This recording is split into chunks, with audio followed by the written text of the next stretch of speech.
নমস্কার বন্ধুরা, কেমন আছো সবাই? আশা করছি তোমরা সবাই ভালো আছো, আমরাও ভালো আছি। রমা মুম্বাই ব্লগে তোমাদের সবাইকে স্বাগত। চলে এসেছি আর একটা নতুন ভিডিও নিয়ে। ব্রেকফাস্ট করবার পরে আমি আমার বর আজকে দুজনে মিলেই গেছিলাম বাজারে। তো বাজার থেকে আজকে প্রচুর সবজিপাতি নিয়ে এসেছি। নিয়ে এসে এগুলোকে বক্সের মধ্যে ভরাও হয়ে গেছে, আর বক্স ফাঁকা নেই।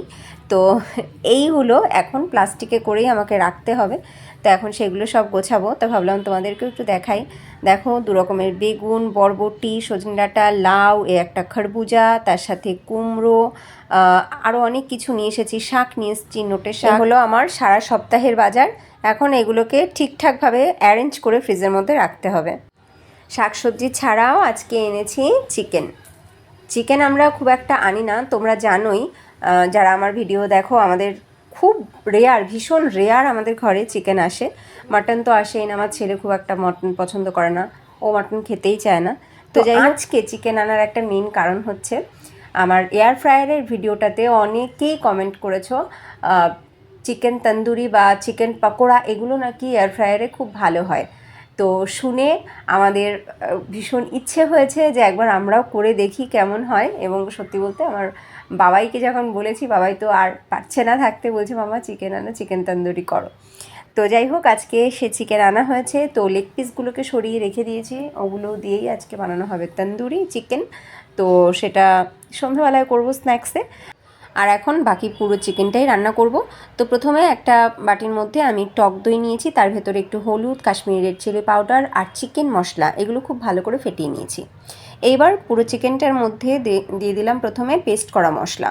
তো আমার বর আজকে চিকেনটা ম্যারিনেট করে দেবে। তো এই পেস্ট করা মশলার মধ্যে আছে আদা, পেঁয়াজ, রসুন, টমেটো আর কাঁচা লঙ্কা। আর তার ভেতরে দেওয়া হলো আবার এই টক দইয়ের ফেটানো মশলাটা। এবার এর ভেতরে দেবো স্বাদ মতন লবণ আর কাঁচা সর্ষের তেল, আর কোনো কিছু দেওয়ার নেই। এইবার খুব ভালো করে এটাকে মেখে নিতে হবে। এমনভাবে এটাকে মাখতে হবে যেন হাতেই পুরো চিকেনটা কষানো হয়ে গেল, এরকমভাবে এটাকে ম্যারিনেট করতে হবে। তো তোমরা যারা আমার ভিডিও দেখো, তোমরা জানো আমি ভীষণ কম তেলে রান্না করি।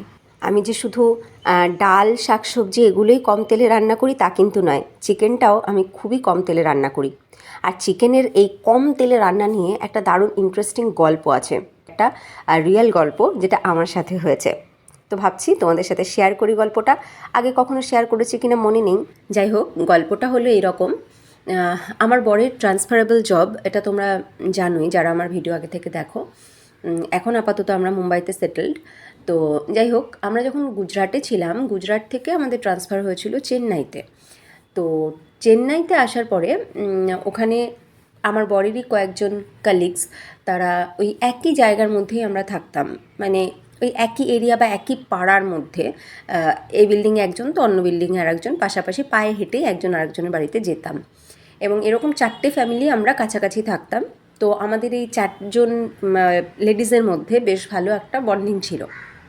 আমাদের প্রায় সময়ই মিট করতাম আমরা। আমার যেমন ছোট ছেলে ছিল, তেমনি আরেকজনের ওই সেম এজেরই বাচ্চা ছিল। তো আমরা একসাথে পার্কে যেতাম। এরকম মাঝে মধ্যেই আমাদের গেট টুগেদার হতো আর কি। তো একবার ঠিক হলো, সেটা 25 ডিসেম্বর নাকি 31 ডিসেম্বর নাকি 1 জানুয়ারি, আমার এক্স্যাক্টলি ডেট মনে পড়ছে না। তো যাই হোক, এই 3 দিনে কোনো একটা দিনের আমরা ঠিক করলাম যে পিকনিক করব। তো সেই পিকনিকটা হবে কোথায় না, একটা বৌদির বাড়িতেই হবে, মানে আমাদের 4জনের মধ্যে একজনের বাড়িতে হবে। আর বাড়ির যা বাসনপত্র, গ্যাস, এগুলো সব ইউজ হবে, রান্না হবে, খাওয়া দাওয়া হবে। আমরা সেগুলো আবার ধুয়ে ঠুয়ে দেবো যাতে একজনের উপরে প্রেশার না পড়ে। তো আমরা সব কিছু যেমন প্ল্যান করলাম সেরকম মতন কী করলাম, টাকা কালেকশান করলাম, নিজেদের মধ্যে টাকা কালেকশান করে মেনু ঠিক করলাম, নিজেরাই বাজার করলাম। দুপুরবেলা বাজারটা করে নিলাম যে আমরা বিকেলবেলা রান্না করতে বসে যাব, আর রাতের মধ্যে রান্না হয়ে যাবে, আর আমাদের বড়েরা অফিস থেকে ফিরবে, তারপরে একসাথে ওখানে বসে খাওয়া দাওয়া করব। তো এই হচ্ছে আমাদের পিকনিকের প্ল্যানিং ছিল। তো আমরা নিজেরাই বাজারঘাট করলাম এবং সেই রকম প্ল্যান অনুযায়ী সন্ধ্যাবেলা আমরা সব জোগাড়যন্ত্র করতে শুরু করলাম।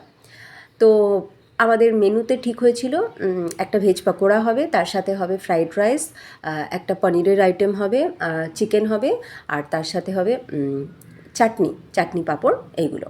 এই হচ্ছে মেনু। তো সমস্ত কিছু ঠিকঠাক হলো। এবার এটাও ঠিক হলো যে কে কী রান্না করব। এই 4জন রান্নাটাকেও ভাগ করে নেব, তাহলে কোনো কারোর একার উপরে প্রেশার পড়বে না। তো সবার মতন করে সবাই সবটা ডিসাইড করে নিল কে কী রান্না করবে। তো চিকেন রান্নার দায়িত্বটা পড়লো আমার উপরে। সব রান্না হয়ে যাওয়ার পরে লাস্টে হচ্ছিল চিকেন এবং ফ্রাইড রাইস, এক ওভেনে চিকেন আর এক ওভেনে ফ্রাইড রাইস রান্না হচ্ছিল। তো এবার যখন আমি চিকেনটা রান্না করব বলে তেল দিলাম কড়াইতে, তখন আমার পাশে দাঁড়িয়ে যে ফ্রাইড রাইস রান্না করছে সে দেখে বলছে, রমা তুমি এইটুকু তেল দিলে? আমি বলছি হ্যাঁ, যতটা চিকেন আছে তার জন্য এনাফ তেল। বলে এইটুখানি তেলে ওই চিকেন রান্না করলে কিন্তু খাওয়া যাবে না, তুমি আরেকটু তেল দাও। তো ওর কথা মতন আরেকটু তেল দিলাম। তখনও আবারও বলল, এইটুখানি তেল দিলে, তুমি তো তেল দিলেই না, আরও আরেকটু তেল দাও। এবার আমি ভেবে দেখলাম রান্নাটা তো আমার একার জন্য হচ্ছে না, সবার জন্যই হচ্ছে। তো ওর কথা অনুযায়ী আবার আরেকটু তেল দিলাম। দেওয়ার পরে এবারও বলছে, রমা তুমি তো তেল দিচ্ছই না, আরেকটু তেল দাও। আমি বলছি আমি এর থেকে বেশি তেল দিলে আর রান্না করতে পারবো না, তাহলে কিন্তু রান্নাটা তোমাকেই করতে হবে। তো বলছে ঠিক আছে করো তাহলে। রান্নাবান্না হওয়ার পরে যখন খেতে বসেছি আমরা, তো সেই সময় ওই সবার প্রথমে চিকেনটা মুখে দিয়ে আমাকে বলল, রমা তুমি এইটুখানি তেলে কি করে এত সুন্দর চিকেনটা রান্না করলে, দারুণ টেস্ট হয়েছে, কি করে তুমি করলে এরকম রান্না? যে আমার তো অভ্যাস এটা, ওর থেকে বেশি তেল যদি তুমি আমাকে দিতে ফোর্স করতে, সত্যি আমি রান্না করতে পারতাম না, কারণ আমার অভ্যাসই এরকম তেলে রান্না করা। তারপরে ও খেয়ে যেমন প্রশংসা করলো একদম প্রথমেই, তারপরে কিন্তু আরও সবাইও প্রশংসা করলো খেয়ে। আমি খুব খুশি হয়েছিলাম শুনে।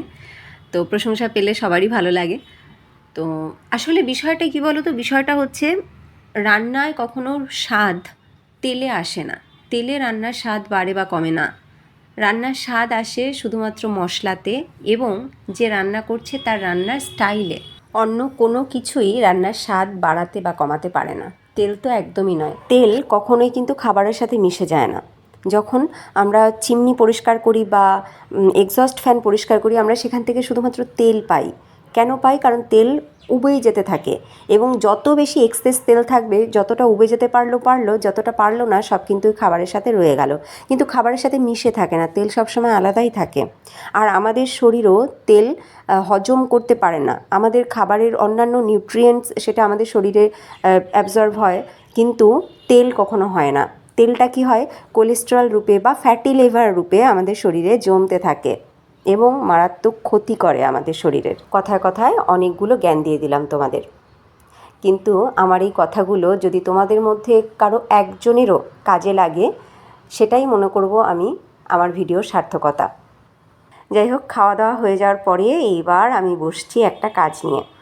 এই ফ্রি টাইমগুলোতেই ঘরের কিছু কাজ যেগুলো পেন্ডিং পড়ে থাকে সেগুলো করতে পারি। এই যে নাইটিটা দেখলে, এই নাইটিটা কবে কিনেছি মনে আছে? সেই যে সাপ্তাহিক মার্কেটের ভিডিও দিয়েছিলাম, সেই মার্কেট থেকে কিনেছিলাম এই নাইটিটা। সেটাকে এখনও পর্যন্ত কিছু কাটিং ঠাটিং করিনি, কারণ নাইটি তো আমার সবসময় বড়ই হয়, আমার হাইট তো আর ওরকম নয়, আমাকে তো কেটে এটাকে ছোটো করে নিতেই হয়। তো এটা বলেছিলাম না তোমাদেরকে, এটা পয়লা বৈশাখের নতুন জামা আমার, এটা পয়লা বৈশাখের দিনই পরবো। তো ভাবলাম পয়লা বৈশাখ তো প্রায় দোরগোড়ায় এসেই গেছে, তো এবার নাইটিটাকে কেটে ছেটে নিজের মাপ মতন করে নেওয়া যাক। তো নিয়ে বসেছি দেখো। এবার এটার নিচ থেকে আমি কিছুটা কেটে নেব। নিচ থেকে কিছুটা না কাটলেও কিন্তু হতো, এটাকে আমি ফোল্ড করে সেলাই করে নিলেও পারতাম, কিন্তু এইটুকু কাটবো তার একটা কারণ আছে। এই কাটিং কাপড়টুকু দিয়েও একটা কাজ করব, তো যে কারণে এটা প্রথমে কেটে নিয়েছি। এইবার আমি 2 আঙুল মতন রেখে আমি এটাকে ফোল্ড করে সেলাই করে নিচ্ছি, কারণ যতটুকু কেটেছি তাতেও কিন্তু নাইটিটা আমার হাইটের হয়নি, বড়ই রয়ে গেছে। তাই 2 আঙুল মতন আমি রেখে ফোল্ড করে এবার সেলাই করে নিচ্ছি পুরোটা। আমি যখনই এরকম কোনো সেলাই ফোর নিয়ে বসি, তখনই মেশিনের অভাব ভীষণভাবে ফিল করি, কিন্তু কি করব, মেশিন কিনে আমি তো চালাতেই জানি না, একটা তো কিনে ফেলে রেখে দিয়েছি। যাই হোক, হাতেই করে নিই, হাতে যখন পারি। এতে একটু সময় লাগে, কিন্তু ভালো হয়। আর এই নাইটি এখানে যদি অল্টারেশনের জন্য দেই, 50 টাকার নিচে কোনো অল্টার এখানে করে না, মিনিমাম প্রাইস 50 টাকা। এবার তার উপরে যত বেশি তুমি কাজ বলবে তত বেশি টাকা নেবে। তো আমি যখন হাতে পারি করতে, আর এটা আমার ফ্রি টাইমে আমি যদি 50 টাকাও বাঁচাতে পারি, সেটাই বা ক্ষতি কী বলো? আমি এর মধ্যে না কিপটেমি দেখি না লজ্জা দেখি, এই দুটোর কোনোটাই দেখি না। আমার মনে হয় নিজের কাজ নিজে করার মধ্যে একটা আলাদাই আনন্দ থাকে, আলাদাই তৃপ্তি থাকে। আর আমার তো খুব ভালো লাগে এই ফ্রি টাইমে বসে এই ধরনের কিছু হাতের কাজ করতে। দেখো হয়ে গেছে পুরোটা সেলাই, এই দেখো পুরোটা আমি কিন্তু খুব সুন্দর করে সেলাই করে নিয়েছি। এই সেলাই খুব সহজে কিন্তু খুলবে না। মেশিনের মতন মজবুত কিন্তু হাতেও করা যায়, তবে সেটাতে একটু সময় লেগে যায়। এই যা দেখো খুব সুন্দর করে পুরোটা সেলাই করে নিয়েছি। এইবার আই থিঙ্ক এটা আমার হাইটেই হবে, তবে এটা একবার যদি জলে ধুয়ে নিয়ে তারপরে সেলাই করতাম সেটা আরও বেশি ভালো হতো, কিন্তু আমি না ধুয়েই আর কি পয়লা বৈশাখের দিনে একদম ফ্রেশ নতুন জামাটা পরতে চাইছি, তাই আর ধুলাম না।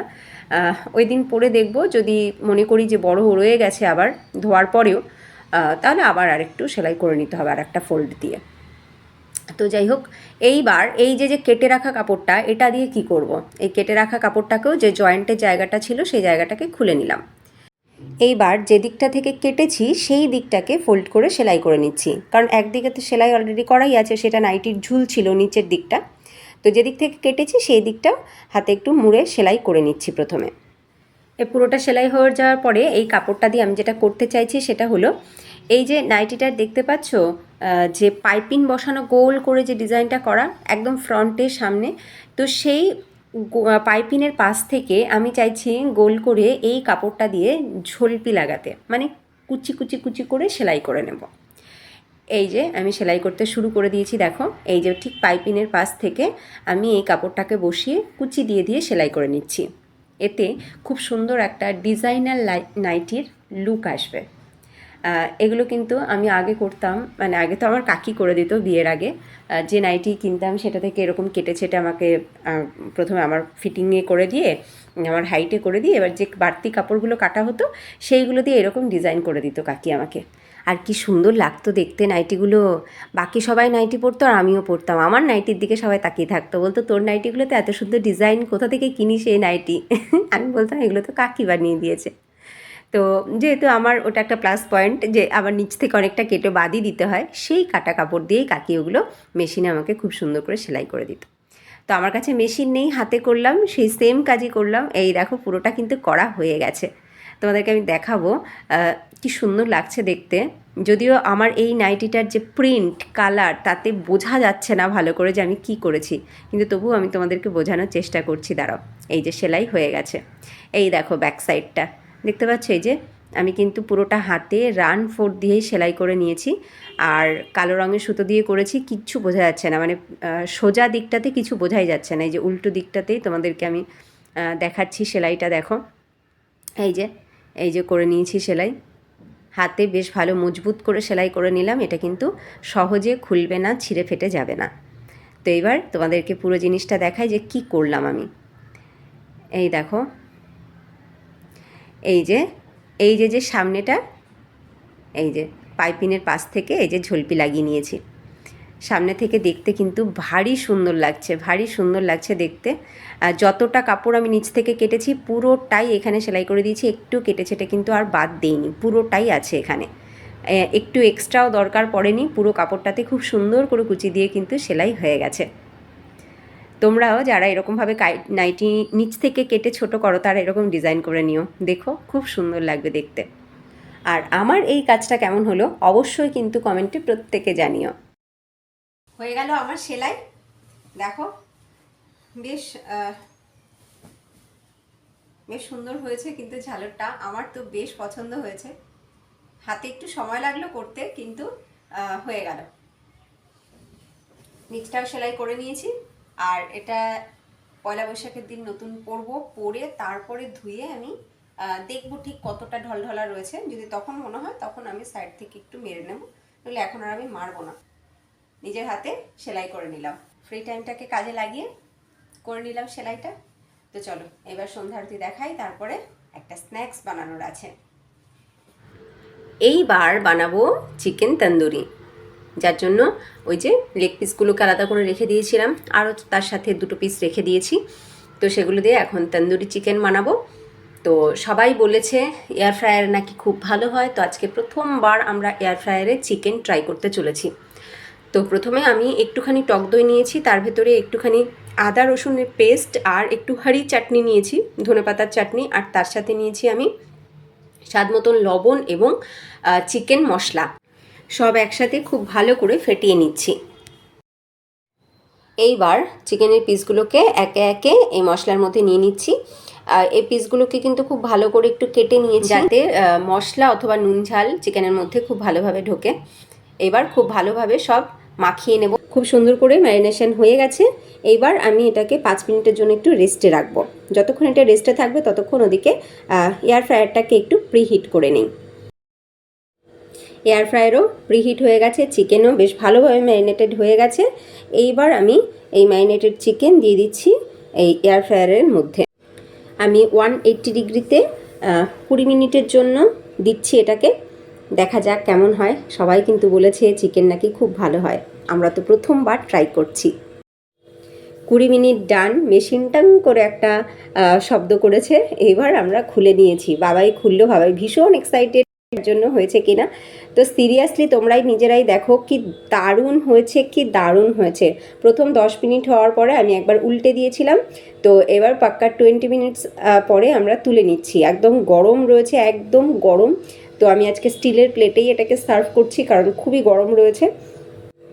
দেখে কিন্তু বোঝাই যাচ্ছে ভেতর থেকে একদম জুসি বা সফট রয়েছে, আর বাইরে থেকে কিন্তু দেখে মনেই হচ্ছে না যে এটা এয়ার ফ্রায়ারে করা হয়েছে। মনে হচ্ছে যেন ডুবো তেলে ভেজেছি, কিন্তু একদমই এক ফোঁটা তেল এতে ইউজ করিনি, এক ফোঁটা। আমি যখন মশলাটা বানালাম তাতেও তোমরা দেখেছো আমি কোনো তেল দেইনি, আর এর ভেতরেও কোনো রকম তেল ব্রাশ বা কিচ্ছু আমি করিনি, এক ফোঁটা তেল এতে ইউজ করিনি। ট্রেটা বার করে একটু মেজে ধুয়ে নেব। বাবাইকে দেখো, ও নিজেই চলে এসেছে ওরটা নেওয়ার জন্য। একটা লেগ পিস নিয়েছে ও, আর তার সাথে নিয়ে নিচ্ছে টমেটো কেচাপ। সিরিয়াসলি বলছি দারুণ দেখতে হয়েছে। এবার খেয়ে দেখবো কেমন হয়েছে। তার আগে তোমাদের সবাইকে অসংখ্য ধন্যবাদ। তোমরা যারা যারা আমাকে বলেছো চিকেন খুব ভালো হয়, তোমাদের কথার জন্যই কিন্তু আমরা এয়ার ফ্রায়ারটাতে প্রথমবার ট্রাই করে দেখলাম। সিরিয়াসলি বলছি আমি ভীষণ ইমপ্রেসড। দারুণ হয়েছে, দারুণ। বাইরে থেকে দারুণ স্ট্রাকচার, আর ভেতর থেকে কিন্তু ততটাই জুসি।